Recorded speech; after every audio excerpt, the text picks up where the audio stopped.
Potensi sumber daya alam dan pengaruhnya di Indonesia. Kelompok 6, Seren Apriliani, Yang Sausan Humayra, Intan Ramdinda Firdaus, Rory Forenzo, Fahrizi Razi. Indonesia dikenal sebagai negara dengan kekayaan sumber daya alam yang melimpah, mulai dari keanekaragaman hayati hingga mineral dan bahan bakar fosil. Potensi sumber daya alam sangat besar. Namun, seiring dengan potensi ini, Indonesia juga dihadapkan pada berbagai tantangan dalam pembangunan yang berkelanjutan dan inklusif. Potensi sumber daya alam di Indonesia dibagi menjadi 4, yaitu 1 kehutanan, 2 kelautan, 3 pariwisata, 4 tambang. Indonesia memiliki berbagai jenis hutan, seperti hutan sabana, hutan lumut, hutan hujan tropis, hutan hujan pegunungan, hutan mangrove, hutan musim, dan lainnya. Keseluruhan hutan yang ada memiliki peran pada kehidupan masyarakat. Berikut merupakan jenis-jenis hutan di Indonesia. Hutan hujan tropis. Hujan yang di dalamnya terdapat berbagai variasi tumbuhan dan memiliki kerapatan yang tinggi disebut hutan hujan tropis. Sinar matahari tidak bisa mencapai permukaan tanah dan memiliki suhu bulanan 18. Daerah yang memiliki hutan ini memiliki curah hujan taruhan minimum sebesar 1750 sampai 2000 meter. Terbesar di Pulau Kalimantan, Sumatera, dan Papua. Hutan musim monsun. Hutan campuran pada daerah yang memiliki curah hujan taruhan tahunan 1.500 sampai 4.000 per tahun disebut hutan musim. Jumlah bulan kering berkisar 4 sampai 6 per tahun.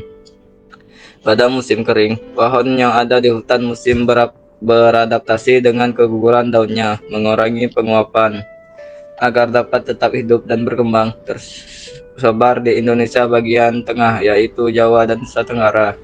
Hutan hujan pegunungan. Hutan memiliki pohon-pohon yang menastasiasi hijau dan tidak pernah menggugurkan daunnya. Selain itu, hutan itu memiliki kerapatan tumbuhan yang tinggi. Contohnya Ramasala, Pinus, Damar, dan Jemuju. Tersebut di daerah Sumatera, Papua, Sulawesi, dan Kalimantan. Hutan sabana, hutan dengan mayoritas tumbuhannya berupa semak belukar dan seling. Hutan dengan dan tanaman berdiri disebut hutan sabana. Tumbuhan yang tumbuh di hutan ini mampu dengan curah hujan yang rendah, 1.200 mm per tahun, tersebar di Flores Timor, Sumba. Hutan lumut, banyaknya lumut yang tumbuh menutupi muka tanah dan batang pohon disebut hutan lumut. Hutan ini ada pada daerah dengan ketinggian 1000 mdpl, seperti di wilayah Papua, Kalimantan, Sulawesi, Jawa, dan Sumatera. Hutan rawa, hutan yang ditumbuhi pohon berakar lutut dengan tunas yang selalu terendam dan memiliki tanah aluvial yang tergenang air disebut hutan rawa.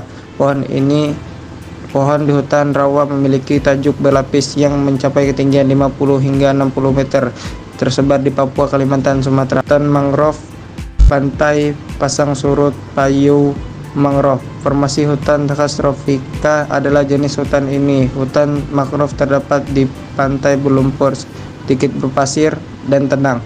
Pohon yang mendominasi pada tahun ini yaitu bakau, tersebar di pantai Sumatera, Papua, Jawa, Bali, Maluku, dan Kalimantan. Hutan gambut, daerah beriklim tipe A dan B memiliki tanah organosol atau hitosol. Banyak ditumbuhi hutan gambut. Hutan jenis ini memiliki pH rata-rata 3,5-4,0 dan selalu digenangi air tawar secara periodik.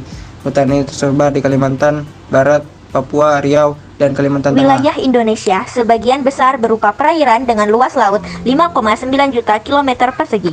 Indonesia juga negara nomor 2 dengan garis pantai terpanjang yaitu 95.161 kilometer setelah Kanada. Indonesia juga memiliki sumber daya kelautan yang melimpah. Indonesia memiliki laut yang luas dan potensi yang tinggi, meliputi hutan mangrove, terumbu karang, dan padang lamun. Potensi sumber daya kelautan Indonesia terbagi menjadi 2, yaitu potensi SDA kelautan yang dapat diperbarui dan tidak dapat diperbarui. Terumbu karang memiliki berbagai manfaat dari segi sosial ekonomi, dan ekologis. Terumbu karang yang dijadikan sebagai sumber penghasilan bagi nelayan sebagai benteng pelindung daerah pesisir, pencegahan abrasi dari gelombang laut, destinasi wisata bahari, obat-obatan, serta dijadikan sebagai sumber makanan.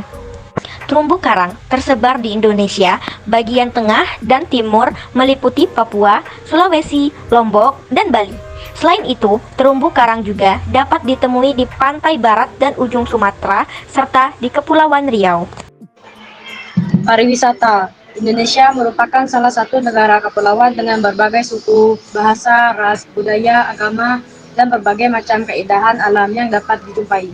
Sumber daya di Indonesia sangat beragam seperti sumber daya alam, budaya, kuliner, dan kekayaan yang ada di tanah air lainnya.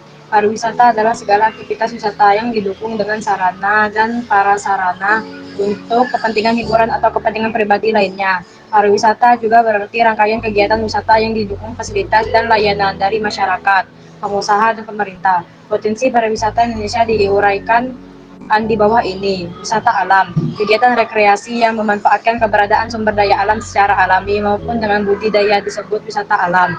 Keunikan dan keragaman kondisi alam menjadi daya tarik utama dalam wisata ini. Wisata budaya, kegiatan rekreasi dengan tujuan untuk memperkaya dan memperluas sudut pandang hidup manusia tentang budaya, adat istiadat, keadaan rakyat, perilaku, dan kebiasaan disebut wisata budaya. Wisata buatan, kegiatan rekreasi dengan tujuan, cara, upaya, aktivitas, dan pengaruh manusia disebut wisata buatan. Ini berkaitan dengan hasil kreasi manusia. Indonesia merupakan salah satu negara yang terletak dalam kawasan Ring of Fire. Posisi Indonesia yang terletak di pertemuan lempeng Eurasia, lempeng Indo-Australia, dan lempeng Pasifik menjadikan Indonesia memiliki banyak gunung berapi. Tambangan adalah kegiatan pengambilan endapan bahan galian berharga dan bernilai ekonomis dari dalam kulit bumi, baik secara mekanis maupun manual yang terletak di permukaan, di bawah permukaan bumi, dan di bawah permukaan air. Bahan tambang terbagi menjadi 3 golongan, yaitu golongan A, B, dan C.